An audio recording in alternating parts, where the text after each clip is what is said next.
Halo Sobat Bawaslu dimanapun Anda berada. Kembali lagi di Ngabuburit Pengawasan.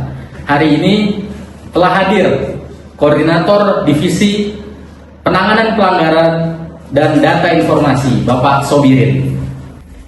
Selamat sore Pak Sobirin. Sore. Kabar baik Bapak? Alhamdulillah sehat. Hari ini puasa Pak Kodir? Insya Allah puasa, insya Allah. Alhamdulillah. Mas Fahmi juga puasa. Alhamdulillah puasa. Sore-sore ini Pak Kodir, sebelum buka puasa nih kita ada yang mau diobrolin sedikit nih Pak Kodir tentang etika dan integritas penyelenggara pemilu. Tuh, cakep. Jadi seperti apa sih etika yang harus dimiliki oleh seorang penyelenggara pemilu nih Pak Kodir?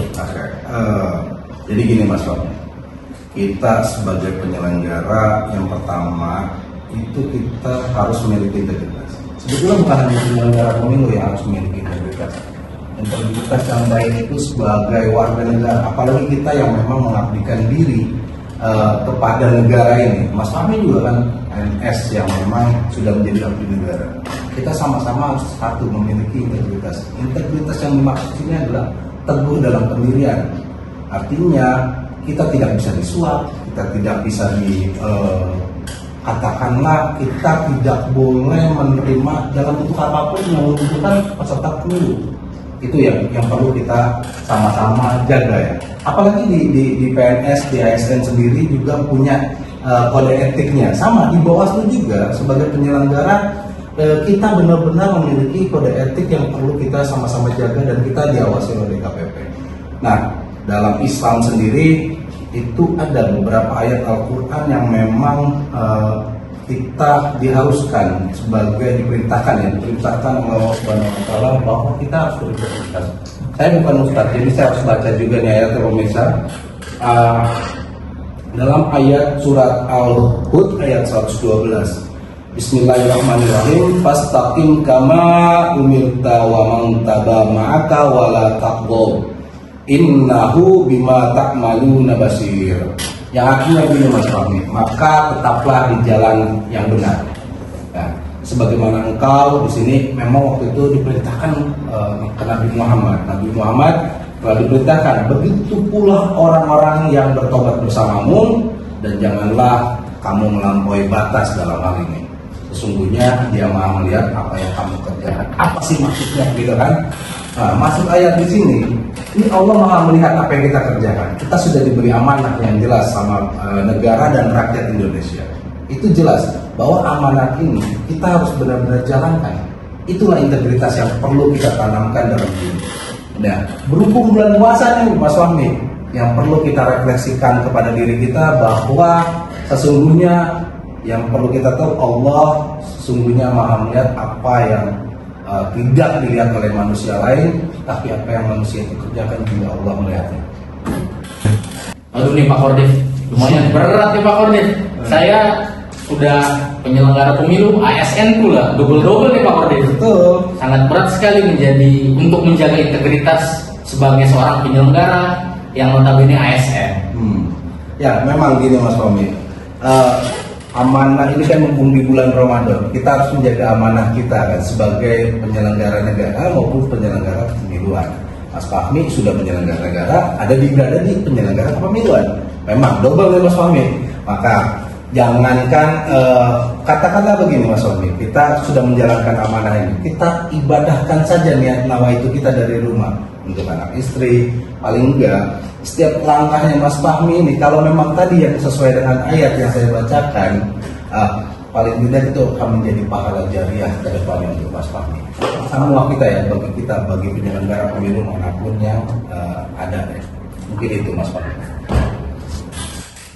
Baik Pak Kodir, kalau kita bicara integritas nih, sebenarnya yang terjadi di pengawas tingkat bawah seperti apa sih Pak Kodir? Jajaran kita nih. Baik Mas Fahmi, begini. Kita bicara pengalaman berarti ini pemirsa dimanapun yang menonton hari ini. Pengalaman kita di pemilu 2024, baik pemilu dan pemilu kada. Bagaimana kita meningkatkan integritas terhadap para penyelenggara di tingkatan kami juga nih di tingkatan kota sampai ke tingkatan ad hoc, yaitu ada yang namanya Panwascam dan PKD. Dalam secara aturan Undang-Undang 7 2017 kita masih menggunakan aturan itu, bahwasannya integritas itu memang sudah ada nih aturan yang memang harus dipenuhi oleh setiap penyelenggara. Itu harus kita patuhi, kita tanda tangani, dan memang itu menjadi syarat mutlak bagi kita menjadi seorang penyelenggara, sebagai penyelenggara pemilu ya. Nah, dasar-dasar itulah yang menjadikan dasar kita merekrut teman-teman juga di bawah. Nah, oleh karena itu kalau seandainya ditemukan misalkan teman-teman ini kita cek nih, kita bisa cek apakah seseorang yang mendaftarkan diri ke Bawaslu sebagai penyelenggara di tingkat ad-hoc, baik Panwascam di tingkat kecamatan ataupun kelurahan, itu ternyata berafiliat dengan partai, itu kita tolak pasti. Itu kita nggak bisa terima, karena udah pasti ketika dia berafiliasi dengan partai, salah satu peserta pemilu, udah pasti dia tidak akan berintegritas, karena dia akan cenderung keberpihakan. Begitu Mas Wafi. Oh baik Pak Kordif, kalau artinya berintegritas ini untuk jajaran bawah dikaitkan dengan tidak berafiliasi dengan partai politik manapun. Betul Mas. Kalau kita kaitkan lagi dengan etika nih, sampai sejauh mana sih Pak Kordif antara integritas dan etika sebagai seorang penyelenggara nih, khususnya untuk lingkungan sekretariat Bawaslu Jakarta Utara? Oke, etika itu kan lebih kita seorang diri saja harus beretika, betul kan? Etika jangankan untuk sebagai penyelenggara, sebagai manusia aja etika itu penting buat kita. Nah, etika itu penting buat kita, bukan hanya soal sebagai pribadi orang, tapi memang etika itu merupakan keteguhan hati, kepantasan kita sebagai seorang diri ya, apalagi kita sebagai seorang penyelenggara pemilu. Oke, jadi etika itu sangatlah penting Mas Pak. Jadi kalau tadi bicaranya integritas adalah keteguhan hati, maka etika adalah kepatutan dan kepantasan. Itulah yang menyebabkan kenapa integritas dan etika itu harus jadi sesuatu yang seimbang ya di kita, di penyelenggara. Bahkan DKPP pun ikut mengawasi kita Mas Fahmi. Bukan hanya dalam soal kerjaan, etika kita dalam bekerja, tapi etika kita secara pribadi pun itu juga diawasi. Kalau mau saya sebutkan mungkin banyak contoh dan sudah viral ya, tidak perlu saya sebutkan lagi. Artinya hal-hal ini menjadi poin penting buat kita jaga sama-sama gitu, karena mukanya lembaga itu mukanya setiap orang, itu perilakunya setiap orang pun akan menjadi mukanya lembaga. Itu kenapa perlu kita jaga etika kita di hadapan publik.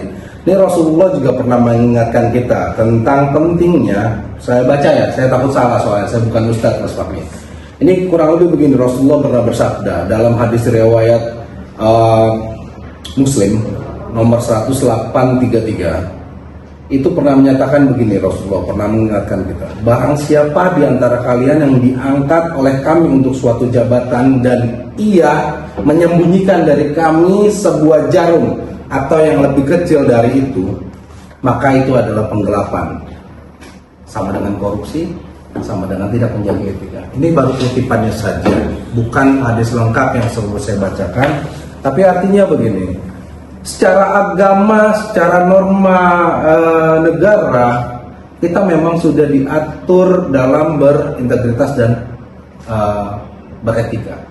Maka alangkah baiknya kita sama-sama bisa di bulan yang baik ini, di bulan suci Ramadan ini, kita sama-sama bisa menjaga etika dan integritas kita. Selain itu kita bisa sama-sama saling mengingatkan, tidak ada yang saling menggurui.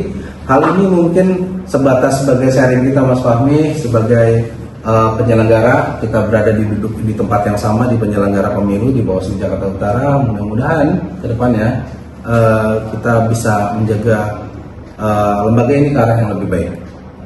Artinya kita sebagai pengawas Pak Kordif diawasi juga ya Pak Kordif ya, oleh DKPP. Jelas itu. Kita lembaga pengawas tapi diawasi juga oleh lembaga lain untuk mengawasi etika dan integritas kita. Betul Mas Fahmi.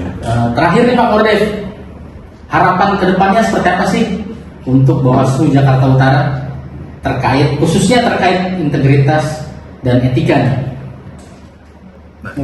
Oke hadirin sekalian, ini adalah harapan sebetulnya sebagai juga doa ya buat kita semua, masyarakat luas maupun kami di Bawaslu Jakarta Utara sendiri. Sebetulnya mari nih kita sama-sama saya mengajak teman-teman sahabat-sahabat Bawaslu yang di staf-staf, mari kita jadikan tugas ini adalah tugas yang mulia ke depannya, karena penyelenggara pemilu ini kalau seandainya pemimpin yang kita pilih benar, pasti menjadi ladang amal jariah ke depannya buat kita.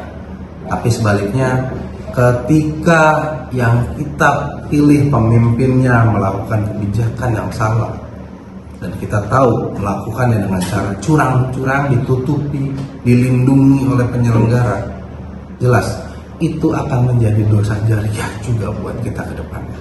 Jadi ingat, selain DKPP Mas Fahmi, ada juga malaikat raqib dan atid yang selalu mencatat amal baik dan buruk setiap manusia. Allah Subhanahu wa taala tidak buta. Allah Subhanahu wa taala Maha melihat apa yang dilakukan hambanya, jelas pasti akan dicatat dan dimintai pertanggungjawabannya. Semoga Allah juga semua di dalam keadaan kita sehat walafiat terus sampai menuju Ramadan ini selesai dan kita sama-sama merayakan Idul Fitri di nanti ya. Semoga Allah Subhanahu wa taala menguatkan kita baik dalam pekerjaan kita, rohani kita, ibadah kita juga ke depan. Mudah-mudahan Ramadan hari ini tahun ini kita sama-sama mendapatkan sesuatu yang berkah dan berlimpah dari Allah Subhanahu wa taala. Akhir kata Mas Fahmi mungkin cukup sampai situ, itu doa dan harapan saya Mas Fahmi. Terima kasih telah berbincang-bincang dengan saya hari ini, dan ya mudah-mudahan kita semua mendapatkan amal jariah dari Allah Subhanahu wa taala. Amin. Terima kasih Pak Kodim atas waktunya kita dapat berbincang-bincang nih. Banyak hal yang sudah Pak Kodim sampaikan jadi insight buat kami nih Pak Kodim, khususnya buat teman-teman sahabat Bawaslu dimanapun berada. Sahabat Bawaslu dimanapun berada, tetap saksikan Ngabuburit Pengawasan episode selanjutnya. Selamat sore. Sahabat Bawaslu, jangan lupa ya, saksikan Ngabuburit Pengawasan hanya di channel Bawaslu Jakarta Utara.